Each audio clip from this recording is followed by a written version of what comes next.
When she smiled at me that morning, I thought everything was normal. I thought it was just another quiet day in our home.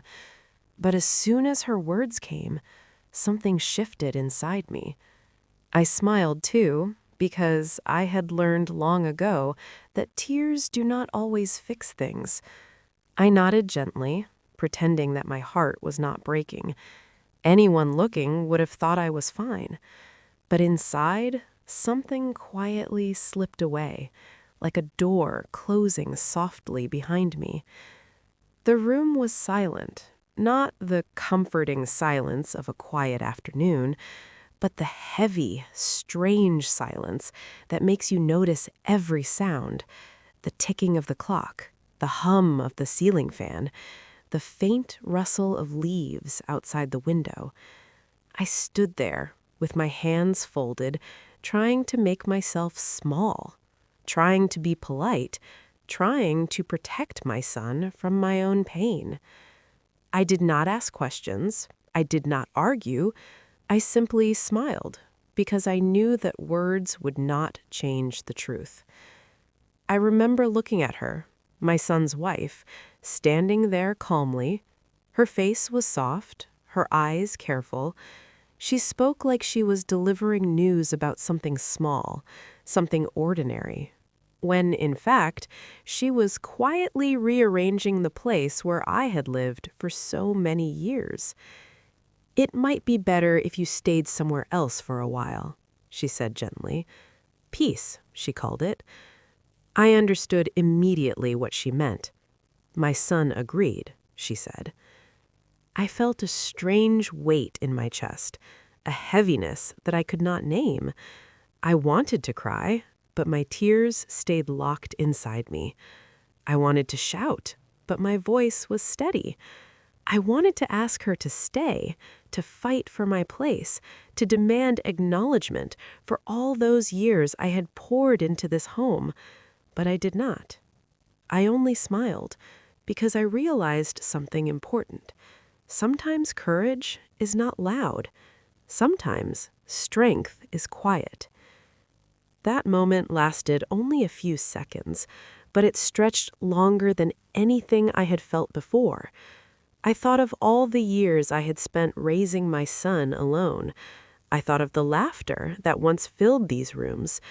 I thought of the nights I stayed awake, praying for his future. And I thought of the silence that now filled the space between us, a silence that was more painful than any argument could ever be.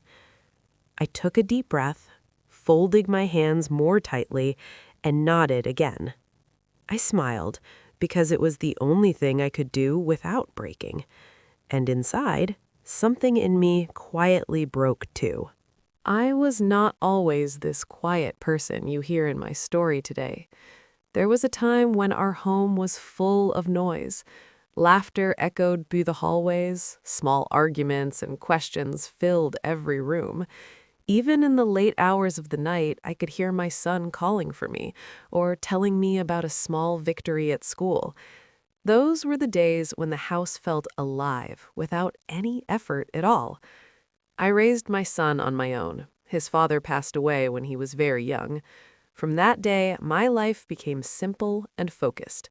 Work, home, and my child. That was all I needed. Some days were exhausting. I would come home after long hours, my feet aching, my back tired. But the moment I heard my son's voice, all that weariness disappeared. He was my strength, even when I was supposed to be his. We did not have much money, but we had warmth.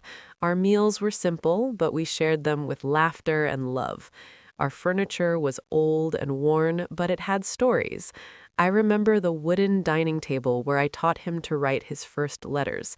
I remember the tiny sofa where he would fall asleep reading a book. Every corner of that house held a memory.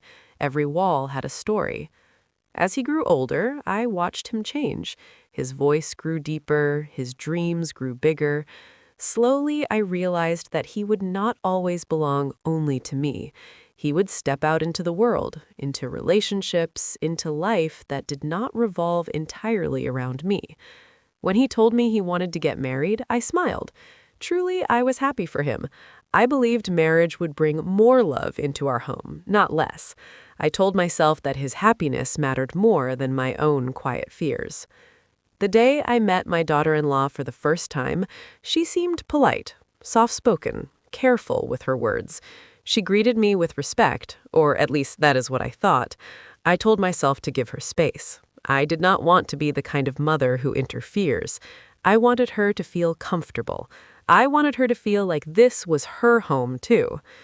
After the wedding, she moved in with us. At first, everything felt normal. We shared the kitchen, we shared meals, we shared small conversations. Sometimes we laughed together. Sometimes we shared small worries about bills, work, or errands.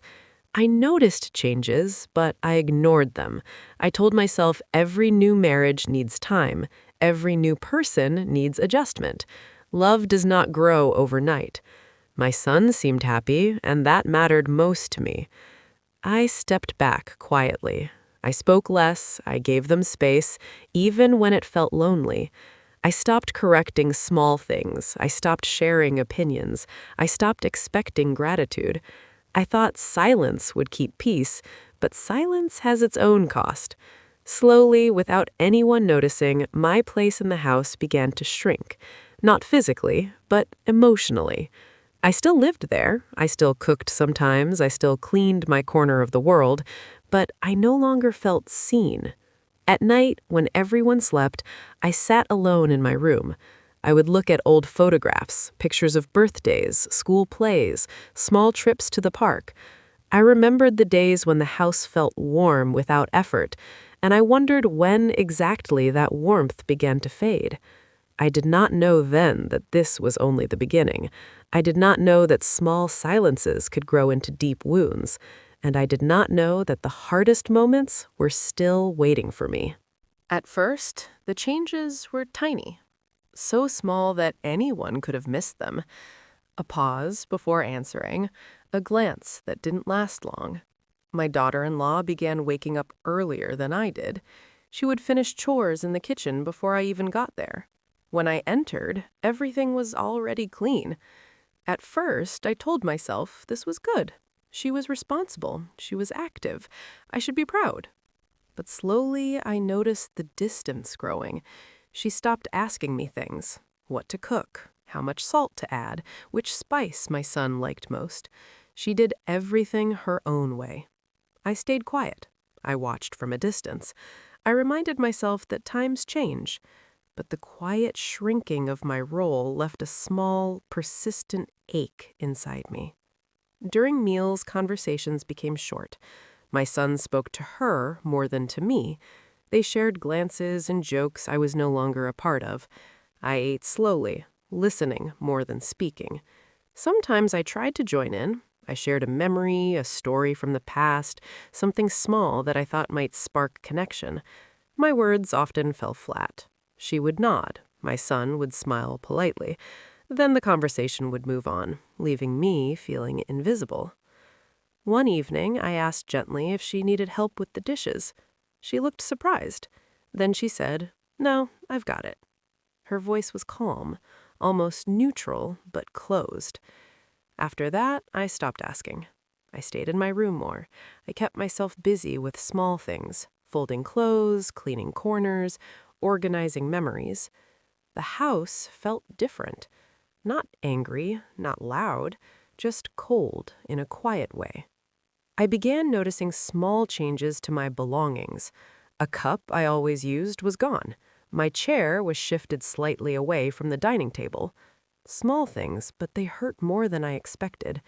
Once I asked my son about it. He said, "Mom, don't overthink." He smiled, trying to keep peace. But peace built on silence is fragile. I started choosing my words carefully. I measured every sentence. I feared saying the wrong thing. I feared becoming a problem. There were days when no one spoke to me at all. We lived in the same house, but in different worlds. I could hear laughter from the other room, but I stayed quiet behind closed doors. At night, I replayed moments in my head. I asked myself, what did I do wrong? Was I too quiet? Not quiet enough? I wanted to ask her about the growing distance. I wanted to clear the air, but something held me back. A fear of hearing the truth. Deep inside, I felt a shift, like a door slowly closing, not slammed, just gently pushed shut. And I still told myself it would pass. I believed patience would fix everything. I believed love would find its way back. But patience has limits. Even quiet love can feel alone. The first time I realized the extent of the change, it was a small moment. I entered the kitchen hoping to greet my son and his wife. My son was smiling, sharing a private joke with her. I smiled too, thinking perhaps I could be included. But she looked at me briefly and returned to her conversation with him, barely acknowledging my presence. I nodded, took my cup, and retreated to the living room. The silence that followed was heavier than any argument I had ever had. Gradually, I noticed the emotional shrinking continued. My advice was no longer sought. My presence, though physically there, was no longer needed. I realized I had become a spectator in the home I had built with love and effort. Sometimes I would catch my son looking at me and I thought he might say something, but he never did. The unspoken words lingered in the air, thick and cold. One night, I went to the living room after everyone had gone to bed. I sat by the window, looking at the streetlights. I remembered the laughter that used to fill these walls.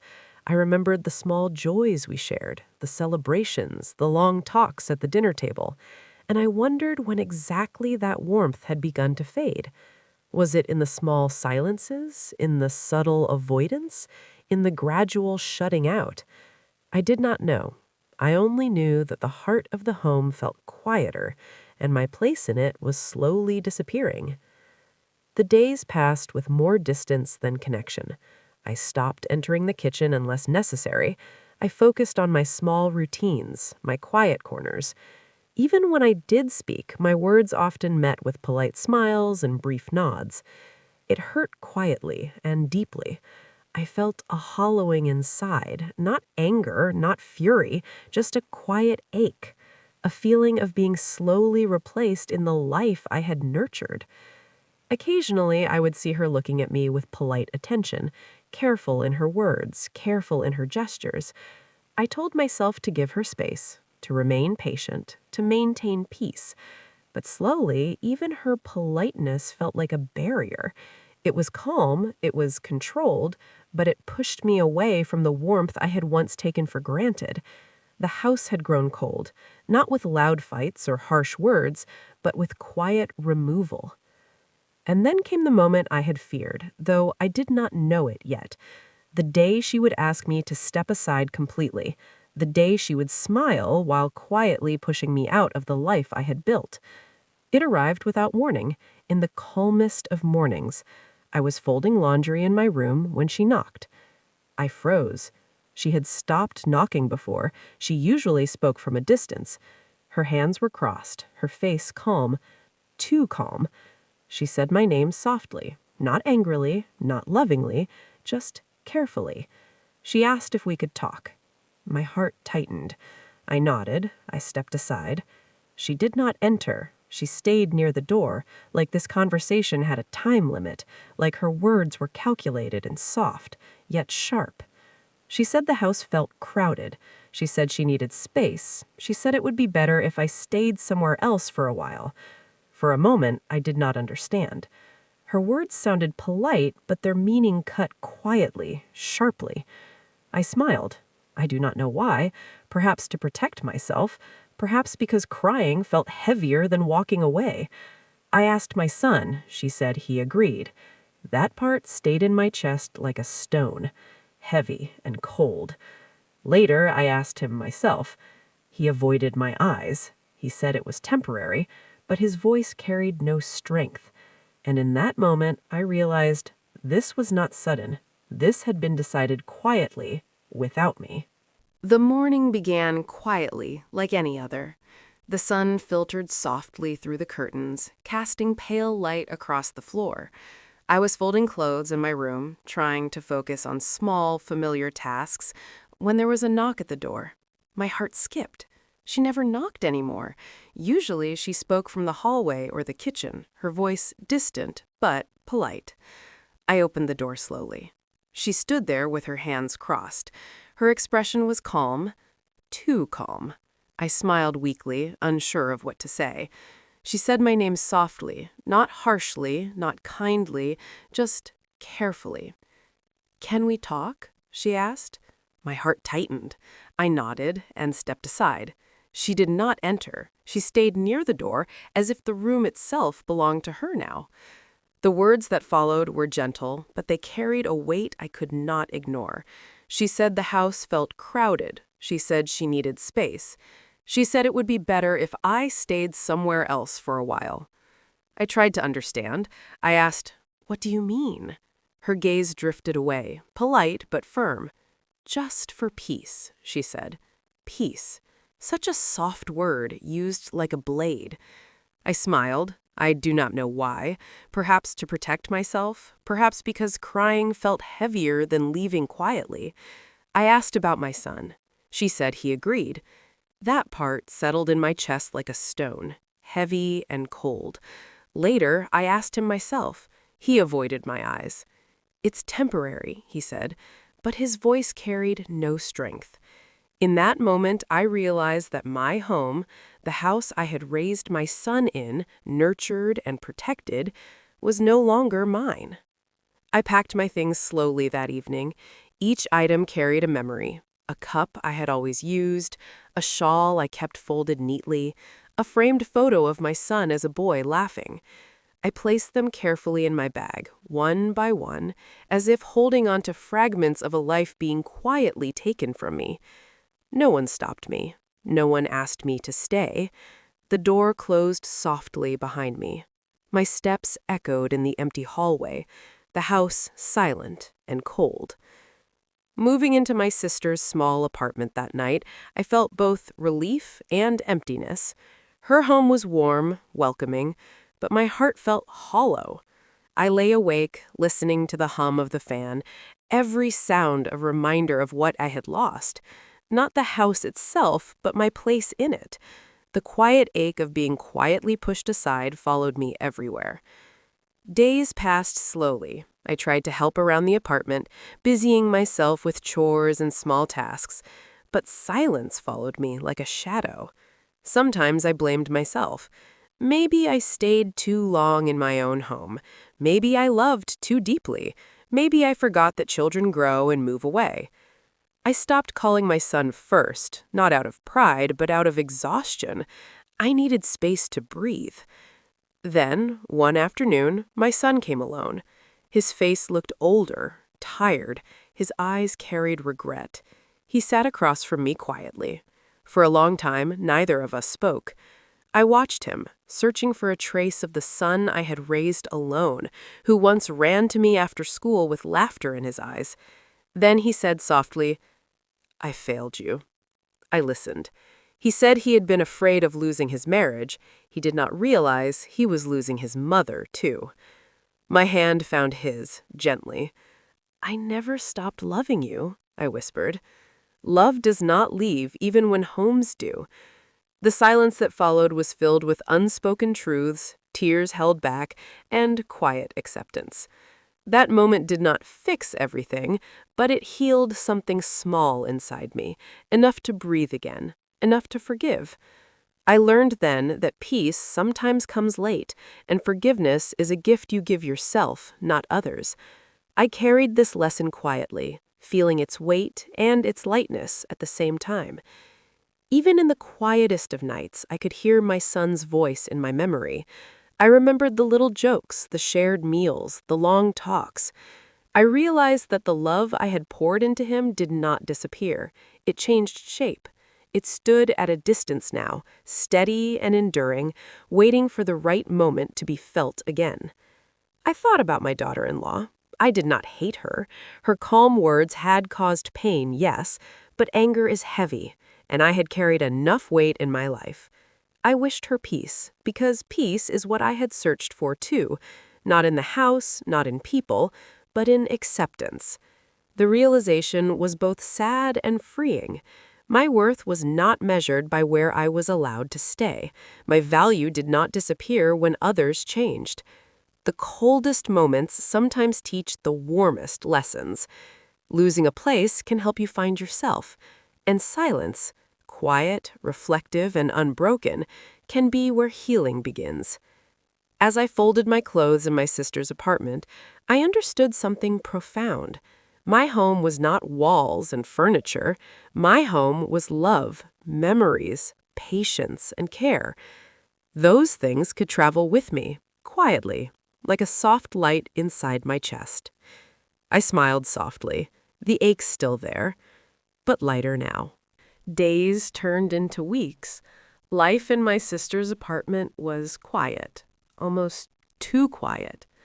The walls were smaller, the rooms cozier, but my heart still carried the echo of my own house, the house I had built with love and patience. Every corner of it held memories, and every memory carried both warmth and sorrow. I found myself replaying moments, not with anger, but with a calm, aching clarity. I started my mornings with tea near the window, watching the sunlight move slowly across the floor. The simple act felt grounding, like I was reclaiming a piece of myself. I would sit for hours, holding the cup in my hands, thinking about my son, about the laughter that once filled my home, about the quiet betrayals that had pushed me out. And I realized something. Love does not vanish even when circumstances change. It shifts. It learns to exist at a distance, patiently waiting for understanding. Sometimes I would hear from my son, short messages, hesitant calls. He never spoke much about the house or the decisions made, but I could hear the regret in his voice. And I understood him. He was caught between the love for his wife and the bond with his mother, trying to navigate his own fears. It reminded me that we are all human. Sometimes our choices, however gentle, cause pain. I began to write again. Letters to my son, letters to myself, letters that would never be sent. Writing became a way to release the emotions I could not voice aloud. Each sentence was a soft exhale, a quiet acknowledgement of loss, and a gentle embrace of hope. I wrote about the laughter that once echoed in our hallways, about the meals shared, about the nights I prayed silently for his future. Writing helped me see that even if the house was no longer mine, the love and memories remained untouchable. Slowly, I allowed myself to revisit the past, without bitterness. I thought about the first days after my daughter-in-law moved in. I remembered the small changes, the silences that grew longer, the feeling of becoming invisible. And yet, I also remembered my patience, my attempts to stay kind, my quiet ways of making space for everyone. I realized that staying calm, even when my heart ached, had been my strength. One afternoon, my son came over, alone. His eyes held a mix of fear and hope, as if he were unsure whether he could reclaim even a small piece of our relationship. We sat in silence for a long time. No words rushed from either of us. Then he said softly, "I failed you." I reached out, taking his hand, and whispered, "You did the best you knew." We cried together quietly, not with anger, not with accusations, but with acknowledgement of all that had passed. The tears were a gentle release, a silent permission to heal. That day, I understood that forgiveness is not about erasing the past. It is about allowing your heart to breathe again. I forgave my son. I forgave my daughter-in-law. And most importantly, I forgave myself for carrying expectations too heavy for anyone to meet. In the following weeks, I began reconnecting with life outside the apartment. I visited neighbors, attended small community gatherings, and spent more time with friends. Each interaction, each smile, reminded me that love and belonging are not confined to a single house or a single set of walls. I discovered that home can exist wherever kindness, warmth, and understanding reside. Nights remained quiet, but no longer lonely. I learned to sit with my own thoughts without fear. I reflected on the lessons of patience, on the strength required to leave without anger, and on the power of gentle endurance. The ache remained, yes, but it was softer now, more like a familiar melody than a sharp pain. I often thought about my son and his life with his wife. I no longer felt the need to interfere. I had accepted that their choices, their silences, their preferences were part of their journey. And I had my own journey to continue, a journey of self-respect, quiet joy, and inner peace. I also started helping others in small ways, quietly, without recognition. I listened to their stories, offered comfort, shared advice when asked. Each act reminded me that empathy and kindness are not diminished by betrayal. In fact, they grow stronger when tested. Some evenings, I would look at old photos, the ones I had carried with me, and smile softly. I saw my son as a child, laughing freely. I saw the warmth in our home, the shared meals, the small victories, and quiet joys. These memories were mine, untouchable by time, distance, or circumstance. They reminded me that the love we give is never wasted, even if it takes a new form or moves to a different place in our lives. I found comfort in routine. The morning tea by the window became a sacred moment.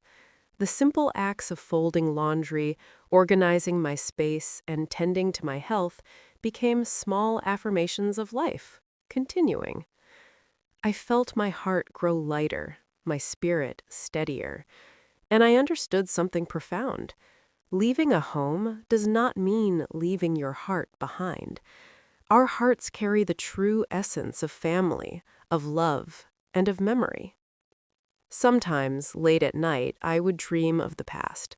I saw the house bustling with life again, the laughter of my son echoing, the aroma of meals I had cooked lingering in the hallways.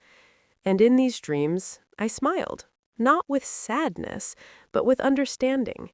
I realized that love persists in memory and in intention. It does not vanish, even when physical spaces change. I also learned the value of silence, not the silence that isolates, but the silence that allows reflection, understanding, and healing. In silence, I discovered strength I did not know I had. I discovered resilience. I discovered the quiet joy of being alone, yet not lonely. I discovered that peace is an inside job, not a gift to be asked from others. With each passing day, my heart opened a little more. I reached out to my son occasionally, not demanding, not pleading, just connecting. We shared small moments, a cup of tea, a brief chat, a memory remembered together. These moments, though fleeting, were precious. They reminded me that love, though changed, still existed. And slowly I began to rebuild a sense of belonging, not in someone else's house, not in old routines, but in myself. I understood that a mother's love is enduring, even when her children grow distant. I realized that walking away quietly can be a demonstration of strength, not weakness. Today, my mornings are calm. I wake early, sit by the window with my tea, and watch the sunlight stretch across the walls. The world outside moves quickly, but here, in this quiet moment, I feel steady. I no longer live in the house where I raised my son, but I carry those years inside me. No one can take that away. The laughter, the lessons, the small joys, they exist wherever I allow them to live, in my heart. Sometimes I still miss the sound of his footsteps echoing down the hallway. I remember the way he used to call my name from another room, the way he smiled without worry, the way our house felt alive simply because he was there. Those memories are bittersweet, but they are also comforting. They remind me that love, once given, is never truly lost. It transforms. It moves quietly. It lives on even when circumstances change. I have learned that peace is a choice. It is not found in a building, in approval, or in being included in someone else's life. It is found inside, in acceptance and understanding. Forgiveness is not a gift for those who hurt us. It is a gift we give ourselves. Letting go of anger and resentment does not mean forgetting. It means freeing our hearts. I no longer resent my daughter-in-law. I no longer feel anger toward my son. I understand that life is complex. People make decisions for their reasons, just as we do. And sometimes love means stepping back, even when it hurts, so that relationships can survive in a new form. I wish them peace, and I have finally found my own. Now, when I walk into a room, I carry dignity and calm. I smile softly, not to hide pain, but to honor the strength I have discovered. I speak kindly, I listen deeply, and I cherish the quiet moments that remind me of who I am and what I have survived. Life has taught me that courage is often silent. Patience is a quiet companion, and love does not always need to be loud to be real. If you are listening to my story tonight, please remember this. Your worth is not measured by where you are allowed to stay. Your value does not disappear when others change or when circumstances shift. Sometimes the coldest moments teach us the warmest lessons. Sometimes losing a place or a role helps us find ourselves. And sometimes silence is not emptiness. It is where healing quietly begins. Thank you for listening to my story. I hope it brings you comfort. And if your heart feels heavy tonight, please know you are not alone. Love, patience, and quiet strength can guide you through even the most difficult seasons.